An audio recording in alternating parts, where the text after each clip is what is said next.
சிவபெருமானின் படி அளக்கும் தொழிலை சந்தேகப்பட்டு பார்வதி தேவி பெற்ற சாபம். ஈசன் தினமும் கைலாயத்திலிருந்து பூலோகம் சென்று அங்கிருக்கும் எல்லா ஜீவராசிகளுக்கும் அவரவர் கர்மா பலன்களை வைத்து உணவளித்துக் கொண்டு வந்திருக்கிறார்.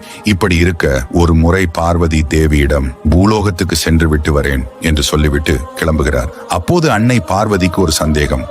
சிவபெருமானால் எப்படி எல்லா உயிர்களுக்கும் உணவளிக்க முடியும் என்று சிந்தித்து ஈசனையே சோதிக்க நினைத்த தேவி பூலோகத்திலிருந்து ஒரு எறும்பை பிடித்து காற்று கூட உள்ளே நுழையாத ஒரு பானையில் அடைத்து வைக்கிறார்.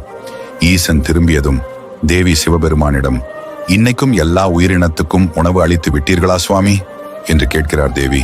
கொடுத்து விட்டேன் என்கிறார் ஈசன். ஆனால் பார்வதி தேவி, நீங்கள் சொல்வது தவறு. நீங்கள் ஒரு உயிரினத்துக்கு உணவு அளிக்கவில்லை. அது இந்நேரம் இறந்து கூட போயிருக்கும் என்று ஒளித்து வைத்த எறும்பை எடுத்து காட்டுகிறார். ஆனால் அந்த எறும்பின் வாயிலும் ஒரு அரிசி பருக்கை இருந்துள்ளது. காற்று கூட உள்ளே நுழையாத சிறு பானையில் இருக்கும் எறும்புக்கு கூட கருணையுடன் உணவளித்துள்ளார் ஈசன் என்று ஆச்சரியம் அடைகிறார் தேவி. தன் மீது சந்தேகப்பட்ட காரணத்தால் பார்வதி தேவி தப்பை உணரும் வகையில் காட்டு பேச்சியாக போ என்று சாபம் அளித்துள்ளார் ஈசன். இந்த காட்டு பேச்சு அவதாரத்தில் பிறந்தவர்தான் ஈசனின் மகனான சுடலை மாடன்.